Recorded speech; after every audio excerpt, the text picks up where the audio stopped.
Hi friends and family, இன்னைக்கு என்ன recipe video பார்க்க போறோம்னா வெஜிடபிள் பிரியாணி ரெசிபி தாங்க. ஸ்கூலுக்கு போகும்போது என் பிள்ளைங்க 2 பேருமே வெஜிடபிள் பிரியாணி தான் வேணும்னு கேட்டுட்டு போயிருந்தனால அதுக்காக எல்லாம் ரெடி பண்ணி எடுத்து வச்சிருக்கேன். வாங்க எப்படி செய்யலாம்னு பார்க்கலாம். அதுக்கு நான் குக்கர்ல தேவையான அளவு எண்ணெய் ஊத்தி பட்டை, கிராம்பு, கடல் பாசி, பிரியாணி இலை சேர்த்து நீல வாக்குல கட் பண்ண வெங்காயத்தை சேர்த்து நல்லா வதக்கி எடுத்துக்கோங்க. வெங்காயம் நல்லா கோல்டன் ப்ரௌன் ஆற வரைக்கும் நல்லா வதக்கிட்டு 6 பச்சை மிளகாய் சேர்த்திருக்கேன். கொத்தமல்லி, புதினா, இஞ்சி பூண்டு பேஸ்ட் சேர்த்து நல்லா வதக்கி எடுத்துக்கோங்க. இஞ்சி பூண்டு பச்சை ஸ்மெல் போனதுக்கு அப்புறம் மஞ்சத்தூள், காஷ்மீரி சில்லி பவுடர் சேர்த்து நல்லா வதக்கிக்கோங்க.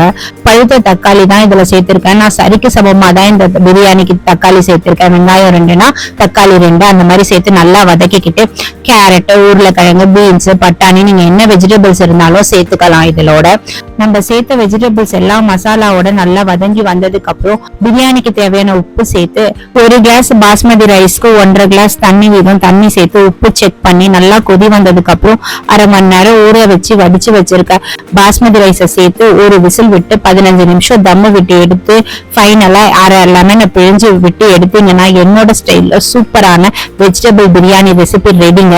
இந்த பிரியாணி ரெசிபி ரொம்ப டேஸ்டா இருக்கும். நீங்க ட்ரை பண்ணி பாருங்க, உங்களுக்கு பிடிக்கும். இதே மாதிரி இன்னொரு ரெசிபி வீடியோல பாக்குறேன். பாய்.